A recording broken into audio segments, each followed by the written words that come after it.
So you host a podcast or you're thinking about starting a podcast, but you're not sure if you should do interviews or solo episodes or both. We're going to answer that question for you today, and I'm going to give you the pros and cons of both of them. So I've been in the podcasting world for close to 10 years now, and we manage podcasts for clients. We produce them from start to finish, all the way from the recording process through the editing process, show noting, all the stuff that goes in between, and then the publishing. And so I've seen a lot of different variations of types of podcasts. I've managed podcasts for people to put out 1 episode a month to 3 episodes a week and everything in between. So there's a lot of variations that I've seen when it comes to podcast management and how people treat their podcast, whether it's doing interviews, solo episodes, or whatever it is. So I'm going to kind of give you a breakdown of the differences between the two and how maybe, you should select which one you want to do, or if you want to do both or a variation of one or the other. So let me start off with first doing interviews, because that's typically what most people think of when they, from a podcast perspective. A lot of podcasting is built on interviews. Now, there's pros and cons to doing interviews. There's pros and cons to doing solo episodes and then doing both. So that's what we're going to talk about today. Let's start with interviews. Interviews, pros. The best thing about interviews, if you are hosting the podcast, now this is specifically if you're hosting the podcast, not if you're getting on somebody else's show. If you're hosting the podcast and you get interviews, people that are in your wheelhouse about what you do, and you're going to bring them on to talk about what they do and that sort of thing, whatever it is. The advantage to this is that you do not have to create the content. Essentially, it's all based on you being a good question asker, right? So you're really, really good at asking questions. And that's literally what interviewing is all about. So I've been doing podcasting, like I said, for about 10 years now. And the first podcast I started up was right at the 10-year mark ago.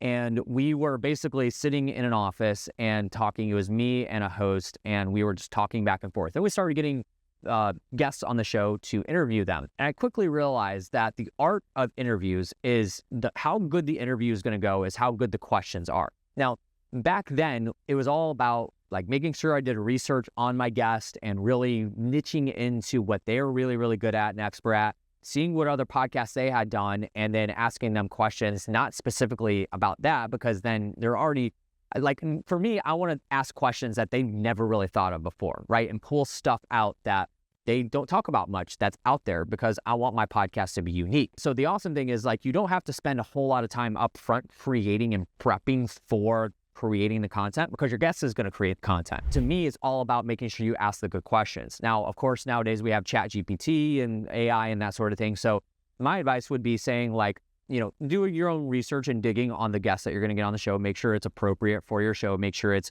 in alignment with what you're talking about, your audiences and that sort of thing. But what I would do is I would take their websites, their social medias, plug it into ChatGPT and say, I am interviewing this person on my podcast. Please give me 10 to 15 questions that I can ask this person about what it is they do and their expertise. ChatGPT is going to spit out those questions for you. You can make a variation of those questions. You can kind of pick and choose what you want to use and go off of, and then ask those questions when they get on the show. They're going to create the content. The awesome thing about that is that now if you do it right, you're going to take that podcast episode after it's published, send it to them and ask them to push it out. Now you're audience hacking, and you're going to be pushing your podcast and your content in front of their audiences. That's some of the best advantages of interviews, is that you have basically collaboration between audiences, and you're going to be able to freely hack into somebody else's audience by just interviewing them and that sort of thing.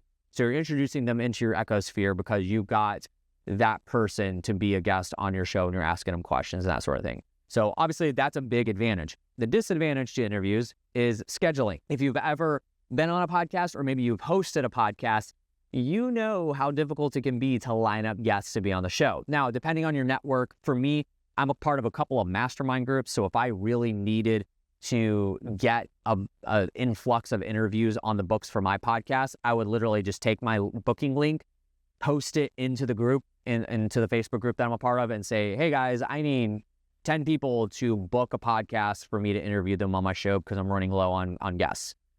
Boom. And then I'm going to be able to get, all kinds of guests loaded up on there. So, and that one's strategic, right? Because I'm a part of those mastermind groups, and I know that just about anybody in those groups, I'm going to be able to have on my podcast because they're in alignment with what I do and what I'm going to be asking and that sort of thing. So I went and I wouldn't advise just putting your link out there. Like say you have, 5,000 friends on Facebook and you put your link out there. You don't want just anybody booking on your link. But if you put a post on Facebook and say, hey guys, I'm looking for guests specifically, here's my podcast and here's what the type of guests that I need, DM me if you're interested, then that's the filter. People are going to comment or they're going to direct message you and say, hey, I'm interested in being a guest. And then you can kind of filter them from there and then send them the booking link once you qualified them to be on the show. So that's one of the biggest disadvantages. You're going to have people cancel. You're going to have people jump on and they're going to be in their car or they're going to be using their AirPods as the microphone and that sort of thing. And it's going to sound absolutely terrible. You got to work through those things. So that's some of the disadvantages and you have to really keep up with it. There's a little bit of maintenance that goes on with it. That being said, I do like the method of interviews a lot. I think it is king when it comes to podcasting.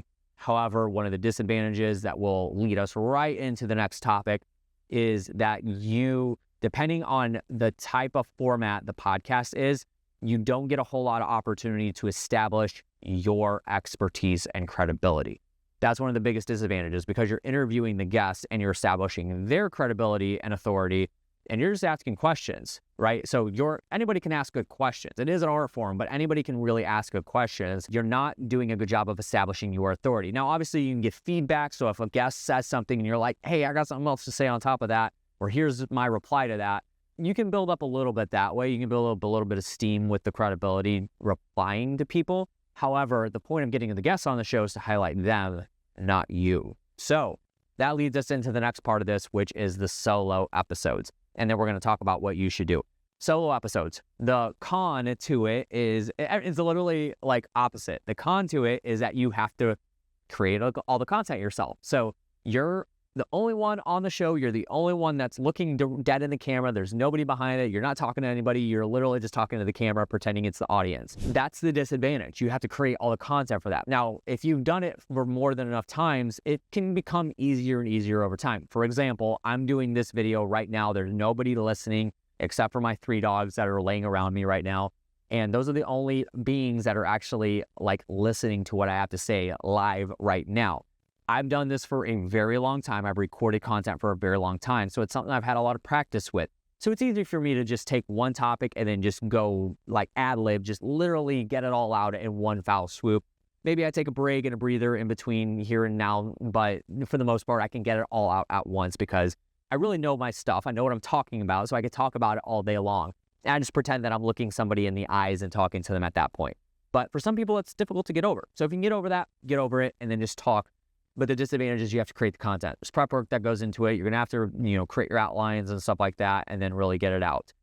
The advantages are, again, the exact opposite of the interviews. The advantages is it's on your own time. You don't have to work on scheduling with guests. You don't have to work on staying ahead on recordings and stuff like that. It's all based on you and you're holding yourself accountable to do the recordings, right? So it's all you turning on the camera, start recording and talking into the camera and that sort of thing. And that's really what it comes down to. You don't have to mess with schedules and cancellations and really crappy audio and stuff like that. It's all you. That's an advantage. The other advantage, which to me is the biggest highlight of doing solo episodes, is that you really get to get the content out. And so therefore you are establishing your authority and credibility in the topics of what you're talking about. So for me right now, this YouTube video, I am establishing authority and credibility and expertise into this piece of content. And so it's highlighting my knowledge and my experiences and that sort of thing. But if I got a guest on the show to talk about this specifically, cool, I could talk about it all day with them. However, they're the ones that are going to be highlighted, not me. So I have to build, for my business's sake, I have to build up credibility and authority for myself. And this is one of the ways to do it, is just doing solo content. So we've discussed the pros and cons to both interviews and solos. Now you look at me and say, what do I do? My recommendation for most people is going to be a variation of both. So let's take, for example, you do 1 episode a week. So that's 4 a month. Maybe 3 episodes are going to be interviews and then 1 episode is going to be a solo. Or you do every other one. So every other episode is going to be an interview. Every other episode is going to be a solo. Figure out what works for you capacity-wise, if you can create enough content. And I did a video specifically talking about how to create unlimited topics for content. go check that out because that's going to be really helpful and useful for you if you are going to be doing solo episodes. I think a variation of both. Figure out what makes the most sense for you. And something you could do is test. So maybe you do 4 episodes a month and all of them are going to be interviews, and then maybe you sprinkle in a solo episode here and there just as a bonus episode. That could be a really good way to frame up extra content that's going out. But I do think that for the most part, most people, a mixture of both is going to be very valuable for a lot of people. Now, especially if you are going to be marketing your business. You have podcasts out there that are like, for example, Lewis Howes' The School of Greatness. I believe, if I'm not mistaken, all of his episodes are interviews. So it's really hard, like just based on, how long he's done it and the businesses he's built, he's established credibility through other sources. Like he wrote some books and stuff like that. He has, coaching programs and all that kind of stuff. But for the podcast specifically, people listen to it for the guests, not necessarily always for, Lewis Howes is an incredible interviewer. He's very gifted in asking really good questions and pulling information out of people. But I guarantee you, for the most part, most people go to his podcast for the guest. So the credibility being built for him has to be done through other sources. Whereas if you own a business and you're running, for example, I run a social media content marketing business for real estate investors, I am going to be utilizing my podcast to get other guests on the show to network with them and talk to them, which is actually a bonus tip. And then I'll wrap it up here. A bonus tip for you is, if you do interviews, I would strategically, depending on what your services or products are for your business, I would strategically advise getting guests on the show that you could potentially work with. Now, I actually have this idea. It's a little secret, but I'm going to be unveiling this to my clients very soon. I'm actually going to be starting a podcast just to deliver more value to my clients. I'm going to be starting a podcast where I only get clients on the show. People that are currently working with me are going to be the guests on the show. And I'm just going to be allowing them to content dump as much as they can. That's extra content for them to use so that when we're editing their videos, we can use that content. But it's also going to be highlighting them as the expert. And I'm going to be building an audience around that podcast specifically to help them. So that's a little secret. That's a little kind of conjuncture podcast that you could, if you will, that I'm going to be starting. But get guests on the show that you potentially could work with, because then that's going to give you a value proposition to make a connection with them. You're trapping them on an hour-long session. Maybe you interview them for 30 and then you chit-chat for 30 minutes and get to know them a little bit. That's a really good way. I've pulled many clients doing it that way, or made many connections doing it that way as well. So that's a little bit of a bonus tip. But to me, to wrap this up, I think that a variation of both is going to be the best for you. Again, test, figure out what makes the most sense for you. Take the pros and cons that I gave you here and really weigh which pro, which con is going to be applicable to you specifically, and then take it and run from there. And I think that gives you the answer of what you're looking for. If you have questions, if you would like to dig in this more specifically with me, check out the links down below. You're going to be able to connect with me with those, or you can leave a comment down below and I'll let you know how to get a hold of me. But hopefully this helps somebody. If you are starting a podcast, if you are running a podcast currently, again, we do manage podcasts. If it's something that you're doing it yourself and you need somebody else, hit me up and let me know. We are taking on clients at the moment where we are managing their podcast from start to finish.